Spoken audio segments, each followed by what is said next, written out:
Pois bem, página 36, item 21, a Quinta Guerra Santa. Ano 1217 a 1221. Então, essa Guerra Santa são sempre termos utilizados para descrever aquela cruzada contra os muçulmanos, porque eu mostrei para vocês que estão ocorrendo outras guerras pela Europa. Estão ocorrendo outras guerras. A última guerra que nós estudamos, ou última cruzada, a última Guerra Santa, está ocorrendo contra os albigenses. Em paralelo, está ocorrendo também a guerra contra os muçulmanos. O comentário diz: nesta cruzada, os católicos decidiram invadir primeiro o Egito e depois partir para conquistar Jerusalém. O Papa Inocêncio III, 1217, ele ainda era o Papa, quando começou a Guerra Santa. O Papa Inocêncio III, teoricamente, deixando de fora os monges, ampliou a chamada para todos os homens, encorajando aqueles sem qualificação militar a se juntarem à cruzada, ou mesmo propondo com veemência para se liberarem de seus votos e contribuírem com fundos, ao invés de viajarem em pessoa. Os que pagavam, mas não viajavam, ainda assim receberiam os benefícios da remissão de seus pecados, prometeu o Papa. Além disso, naquele momento, dentro da política papal típica, impôs-se uma taxa, uns 20avos da renda por um período de 3 anos, sobre o clero para auxiliar no pagamento da cruzada. Junto aos cruzados estava ninguém menos que São Francisco de Assis, que tentava sem sucesso convencer os muçulmanos de que Deus definitivamente não se encontrava do lado deles. Você veja, a função dele era também debater com os muçulmanos. E nesse período, você vê que os muçulmanos, eles estavam descrentes até do Deus católico, porque essa cruzada, ela acontece depois de uma série de derrotas dos católicos. Inclusive, Constantinopla, ela está sendo atacada, ela só ainda não foi invadida, que ela vai ser invadida e destruída lá em 1453. Depois eu confiro essa data com vocês. Mas Constantinopla está perdendo todos os seus domínios. Os muçulmanos estão dominando tudo. Jerusalém, os católicos estão tendo derrota atrás de derrota. E eles estão organizando mais cruzadas. Então ele vai tentar convencer os muçulmanos que o Deus dos católicos é mais poderoso que Alá, o Deus dos muçulmanos. É claro que eles vão dizer que não, ok? A história deixa claro que eles confiavam, tá bom, em Alá, e eles diziam para os católicos, né, olha, o Deus de vocês, ele não protegeu vocês em Jerusalém. Existe uma série na Netflix sobre os Templários. Esqueço o nome dessa série agora, mas se procurar lá sobre os Templários, são uns 8 episódios. E começa com a conquista dos muçulmanos na última fortaleza dos católicos, que é a Guerra de 1291. Ou seja, cerca de 70 anos à frente do período que nós estamos estudando. E a história relata que o líder muçulmano falou, olha, o teu Deus não te protegeu em Jerusalém. Então, isso mostra que os muçulmanos não confiavam no Deus católico, né? comentário prossegue. Durante o cerco da cidade de Damieta, no Egito, os muçulmanos ofereceram um acordo. Os cruzados saíam do Egito e os egípcios entregariam Jerusalém aos cruzados. Olha só, é uma proposta excelente, né? Olha, tudo bem, você desiste desse cerco aqui, vamos parar essa guerra e faz o seguinte, eu te entrego Jerusalém. Porque Jerusalém, nesse período, estava surgindo a lenda de que Maomé tinha subido aos céus de Jerusalém, mas hoje é sabido que essa lenda surgiu 300, 400 anos depois da morte de Maomé. Isso é uma invenção. Então tinham muçulmanos, né, que eles preferiam, a gente fica com o Egito, vocês ficam com Jerusalém. Mas vejam o que vai acontecer, olha. O cardeal Pelágio recusou, acreditando na vitória fácil. No decorrer da batalha, os cruzados foram cercados e foi oferecido um novo acordo. Os muçulmanos os deixariam partir, mas eles se comprometeriam em uma trégua de 8 anos, ou seja, perderam Jerusalém. Porque Jerusalém tinha sido ofertada a eles. Olha, vocês ficam com Jerusalém, mas agora vocês não aceitaram, então vocês perderam Jerusalém. Os cruzados aceitaram o acordo e se retiraram, porque foram vencidos. Mais uma vez, era derrota atrás de derrota. Em todas as negociações, os muçulmanos são mais benevolentes que os católicos. Se estivessem em lados opostos, a história mostra que os católicos eram implacáveis. Eu contei para vocês o fim da primeira cruzada, quando Saladino conquistou Jerusalém, que Saladino foi misericordioso com eles. Até o líder dos católicos ficou espantado. Quando nós conquistamos Jerusalém, nós fomos implacáveis, matamos velhos, mulheres e crianças. Mesmo assim você vai nos deixar ir? Por quê? Saladino respondeu, porque o nosso profeta nos ensinou a sermos misericordiosos. Quem estuda essa história, irmãos, fala o seguinte, o cristianismo é a pior coisa da história. Quando, na verdade, o catolicismo é que é a pior coisa da história. Nós temos que conseguir mudar a visão da humanidade sobre a história. Mostrar que os seguidores de Jesus honraram a palavra dele. Eis que vos envio como ovelhas ao meio de lobos. Não resistais ao ímpio, ou seja, se um ímpio vier te escravizar, você não resiste a ele. Tá bom? Então, existem cristãos na história obedecendo essas palavras de Jesus? Sim. O problema é que a Igreja Católica, ela está querendo matar, e está matando, né, esses cristãos.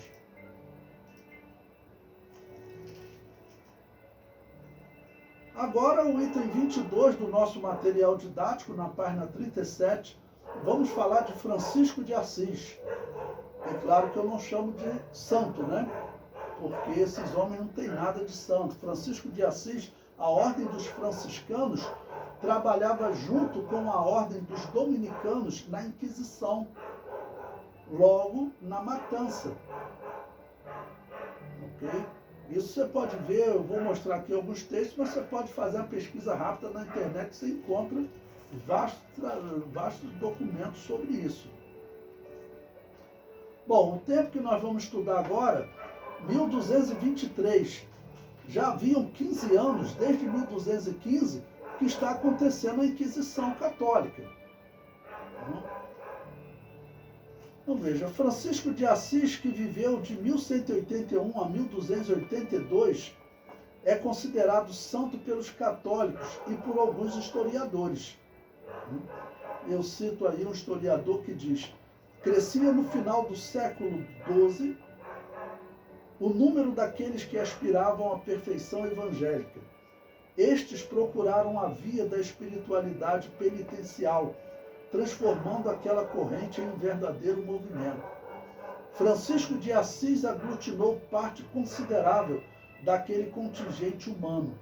No princípio, muito pouco estruturado, mas que veio a se constituir em uma ordem, a ordem da penitência. Então veja, o próprio historiador, ele começa dizendo que era uma ordem, porque o discurso era esse: não, olha, nós vamos viver na pobreza, nós não temos riqueza, nós vivemos aqui de pão, do que nós plantamos. O discurso era esse. Só que a ordem foi transformada na ordem da penitência, ou seja, matar anabatistas. Então, toda aquela história de pobreza, aqueles discursos bonitos que ele escreveu, que existe até hoje, né, as pessoas falando de textos de São Francisco de Assis, o indivíduo era um matador de cristão. E aí eu falo para vocês por que esse Papa aí, um Papa bem estranho, por que ele resolveu homenagear esse matador de cristão. Okay? O comentário prossegue. Aquilo que seus contemporâneos desejavam ardentemente e que era vivido nas modalidades heréticas, parecia possível em Francisco e em sua ordem, numa forma ortodoxa e merecedora de adesão. Ou seja, ele reconhece que ele participou da Inquisição, mas elogia ele. O comentário prossegue. Francisco de Assis foi canonizado pelo Papa Gregório IX, Papa de 1227 a 1241. Francisco de Assis debateu com os valdenses no norte da Itália e da França, servindo de evidência da existência de muitas comunidades anabatistas espalhadas pela Europa. Um site católico critica os historiadores católicos que, falando da Inquisição, procuram desacreditar fatos incontestáveis. Ou seja, chegou um período que não tinha mais como a Igreja Católica esconder. Ela realmente matava cristãos, né? Ele diz, o site é Resistência Apologética, né? Alguns escritores católicos, particularmente aqueles menos interessados em cavar a verdade do que em difundir uma crítica da Igreja Católica, ignoraram fatos incontestáveis e tentaram acalmar a Inquisição. Isso é tanto um desserviço da verdade quanto o exagero dos pontos negativos da Inquisição. Esses apologistas bem-intencionados, mas equivocados, temem enquanto os outros esperam que os fatos sobre a Inquisição possam provar a ilegitimidade da Igreja Católica. E, no nosso entender, é um dos motivos que prova, porque cristão não mata. E essa matança gigantesca, a Igreja Católica fala o seguinte: não, a Inquisição matou só 18 mil. Foram os documentos que foram preservados. Mas eu vou mostrar para vocês aí na história que comprova que muitos dos documentos da Inquisição foram destruídos. Por ordem de quem? Dos papas, dos padres. Um exemplo é a Inquisição na Índia, que eu vou mostrar para vocês. A coroa portuguesa mandou destruir os documentos. Então, 18 mil, ainda que fosse só 18 mil, já é uma vergonha e mostra que não é a verdadeira Igreja de Jesus. Ok? Mas nós sabemos que existe muito mais. Bom, coloco aí também o texto de um historiador que está na internet, que ele diz, Papa, um histórico meia-culpa por 6 séculos de perseguição aos valdenses. Eles não chamam nem de anabatistas.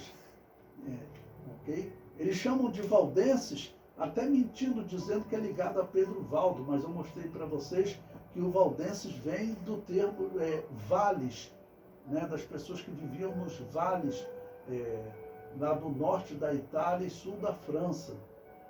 Eles eram chamados de valdos, que viviam nos vales, e daí veio o nome valdenses. Veja o que o historiador diz. Começaram assim as perseguições sanguinolentas que duraram bem 6 séculos. Cessaram de fato somente em 1848 com o Estatuto Albertino. Por tudo isto, pronunciou-se hoje um histórico meia-culpa. O Papa Francisco primeiro pontífice em visita a um templo valdense. E eu ainda vou mostrar para vocês que esses valdenses que ele foi não são os anabatistas originais. Por quê? Quando ocorreu a reforma protestante, teve alguns cristãos que eles, cansados da perseguição, eu vou mostrar para vocês até o debate em que alguns pastores falaram, olha, não façam aliança com os protestantes. E teve um grupo, uma igreja, algumas igrejas, que eles resolveram fazer aliança com os protestantes. Esses valdenses serão massacrados, porque eles vão viver em cidades. E aí, quando os católicos invadirem determinadas cidades, vão pegar esses protestantes e vão executar. Eu comento, na verdade, os valdenses que o Papa Francisco visitou é muito diferente dos, botei até entre aspas, valdenses do século XII. O historiador prossegue. Da parte da Igreja Católica, disse, vos peço perdão pelas condutas e os comportamentos não cristãos, até não humanos, que na história temos tido contra vós. Em nome do Senhor Jesus Cristo, perdoai-nos. Refletindo toda a história das nossas relações, acrescentou, só podemos entristecer-nos diante das contendas e das violências cometidas em nome da própria fé. E peço ao Senhor que nos dê a graça de reconhecermos a todos os pecadores e de sabermos perdoar-nos uns aos outros. Palavra maligna, né? Porque, na verdade, as doutrinas que a Igreja Católica prega são heréticas. Então, se eu estivesse lá, eu falasse, olha, primeiro, Senhor, não foram vocês que mataram, então não adianta vocês pedirem perdão, porque perdão, vamos dizer, seriam aqueles que mataram e eles pedissem perdão, seriam perdoados se abandonasse o erro, né? Segundo, que vocês só pararam de matar porque as nações, na Revolução Francesa, na independência dos Estados Unidos, proibiram vocês de matar, porque senão vocês continuariam matando. E terceiro, né, que não faz sentido esse pedido de perdão, mas em terceiro lugar, Deus não perdoa vocês pelas heresias do purgatório, não perdoa vocês pela heresia da invocação ao mundo dos mortos, ok? E profeticamente vocês estão lá no Apocalipse, que vocês estão embriagados com o sangue dos santos. Então, não existe perdão para isso. Não existe perdão porque vocês só pararam de matar porque o Estado, as nações, proibiram vocês de matar. Um exemplo que eu vou passar para vocês na história é o ano de 1648. Vou dar um salto aqui de cerca de 400 anos. Por quê? No ano de 1648 teve fim uma guerra que é a pior guerra da história da humanidade. A Guerra dos 30 Anos. Você pode pesquisar, eu vou mostrar documentos para vocês que os historiadores comparam. Qual seria a pior guerra da história da humanidade? Alguns acham que seria a Segunda Guerra Mundial, né, que a Alemanha teria ficado numa destruição total, e a Europa, né, outros países. Não. Existe uma guerra que você tem que somar a Segunda Guerra Mundial, a Primeira Guerra Mundial, para se equiparar a ela. Isso são historiadores falando. E qual é a guerra? É a guerra entre católicos e protestantes, chamada de Guerra dos 30 Anos, que durou de 1618 a 1648. E por que essa guerra era tão destrutiva? Porque o católico, quando invadia uma cidade protestante, eles diziam, esses aí estão querendo corromper a igreja, tem que ser mortos, velhos, mulheres, crianças, todos. E os protestantes, quando invadiam uma cidade católica, eles diziam, esses aí são os corrompidos, tem que matar todos. Então não era uma luta de exército contra exército, era a matança da população. E no fim, em 1648, foi assinado um documento, que é chamado, você pode pesquisar na história, nós vamos estudar ele, é chamado de Paz de Westfália. E lá está escrito, olha, a partir de hoje, os católicos não matam mais os protestantes nos seus territórios. E os protestantes também não matam mais católicos. Firmado assim? Firmados, assinados. Mas espera aí, tem uma coisa. E os anabatistas? Não, esse aí nós vamos continuar matando. Eu vou mostrar isso para vocês em documentos. Para vocês verem o que eram os católicos e os protestantes, né? O comentário prossegue. Eu coloco. A Inquisição Católica funciona como o paganismo do Império Romano. Acusava os cristãos anabatistas de serem os responsáveis pelas pestes, terremotos, doenças e até a miséria social. Olha, eu coloquei um texto aqui do historiador Sérgio Couto Pereira, na obra Os Arquivos Secretos do Vaticano. É uma obra publicada agora em 2013. Se você pesquisar, você vai achar muitas obras sobre a Inquisição. A cada dia eles encontram mais documentos e vão publicando mais documentos. Veja o que ele diz. O acusado na Inquisição era responsabilizado por uma crise de fé, pela qual poderia ou não ter relação com fenômenos naturais, como pestes, terremotos, doenças e miséria social. E preste atenção, está perto de começar uma peste que é chamada de peste negra.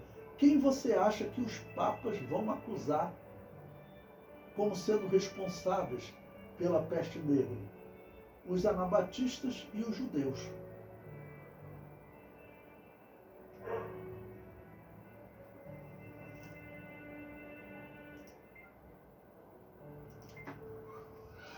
Bom, agora vamos à página 40, o item 23, a Sexta Guerra Santa, o ano 1227.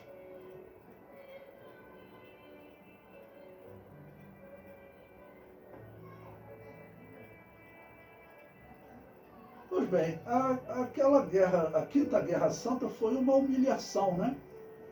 Nós vimos que os católicos acreditaram que teriam uma vitória fácil e rejeitaram até um acordo, seria cedido Jerusalém para eles, mas eles não quiseram porque eles queriam também o Egito. A questão era também saque, né?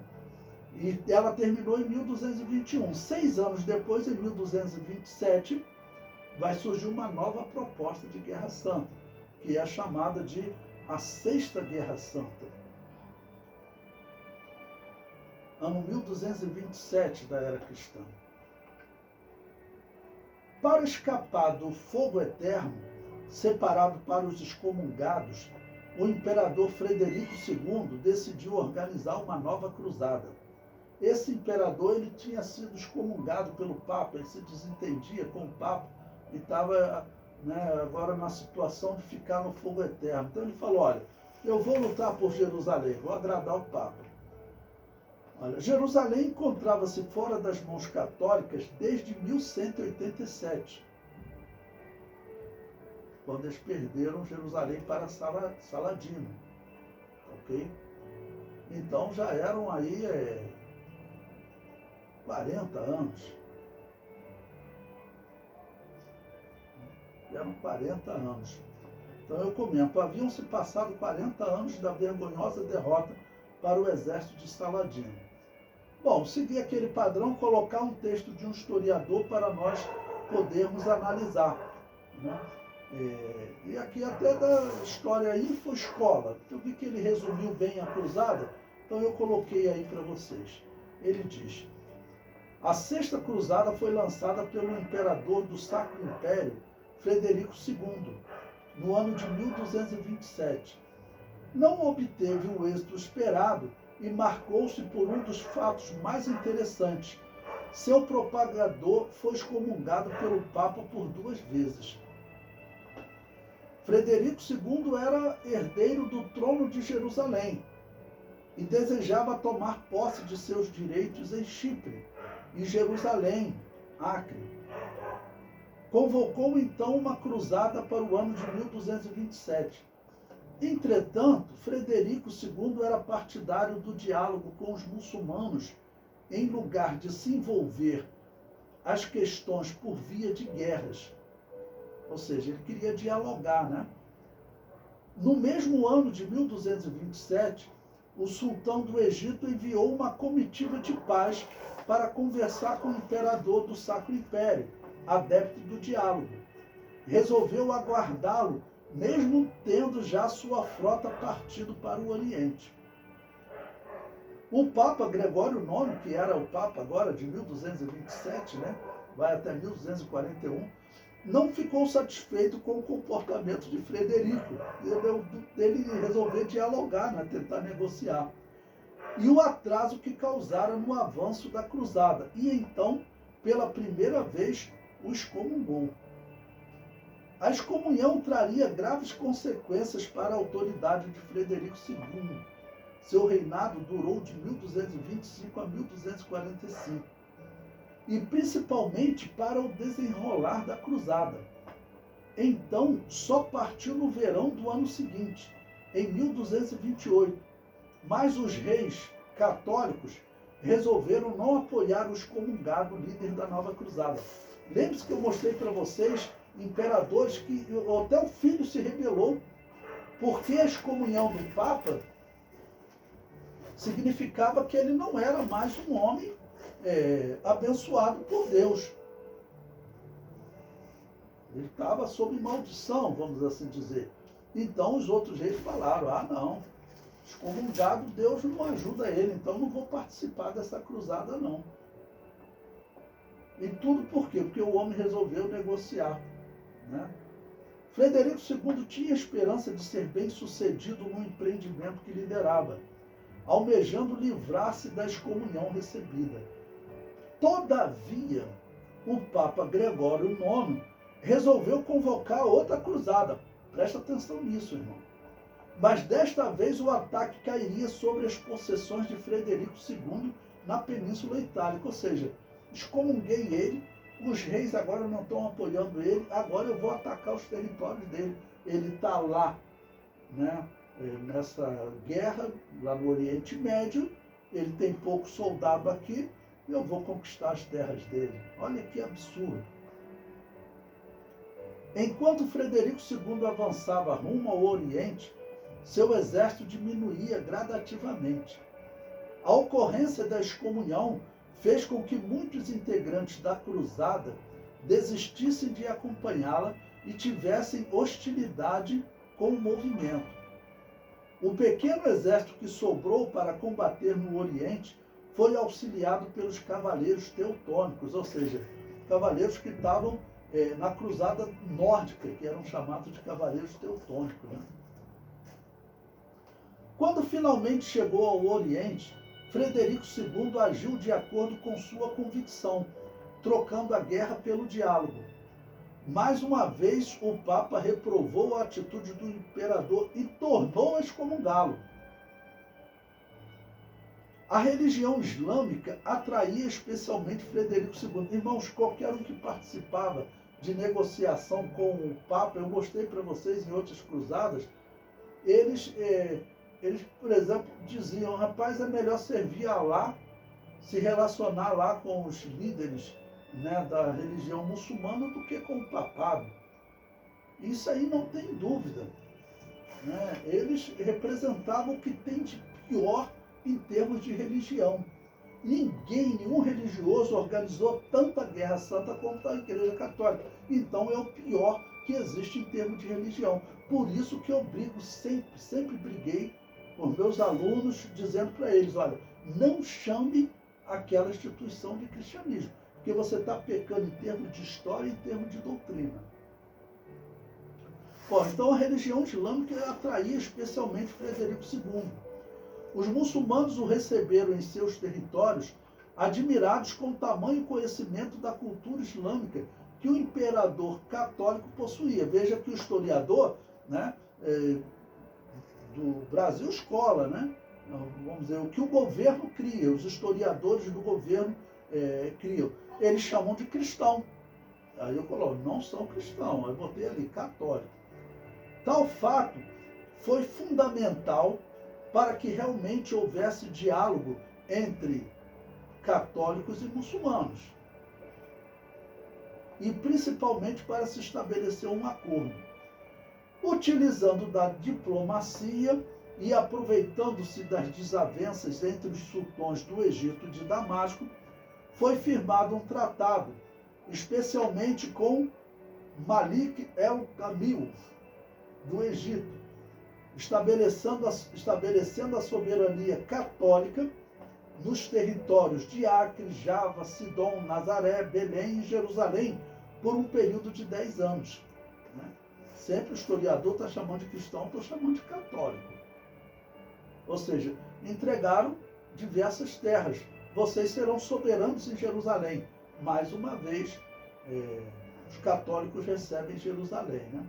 Antes tinha sido oferecido e eles não firmaram, 6 anos antes, agora ficaram.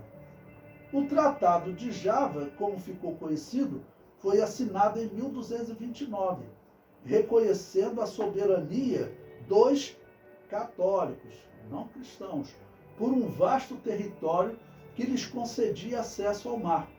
Enquanto isso, os muçulmanos tinham seu direito de culto respeitado na cidade sagrada. Ou seja, eles entregaram o governo aos católicos, mas os muçulmanos podiam continuar indo lá. Por quê? Porque já tinham mesquitas lá. Frederico II foi finalmente coroado rei de Jerusalém, do qual era herdeiro. Mas o relacionamento com a Igreja Católica não estava nada bom. Por 2 vezes já havia sido excomungado e não tinha apoio do mundo católico. Com medo de perder o trono da Germânia, porque o Papa está organizando uma cruzada, está atacando os territórios lá.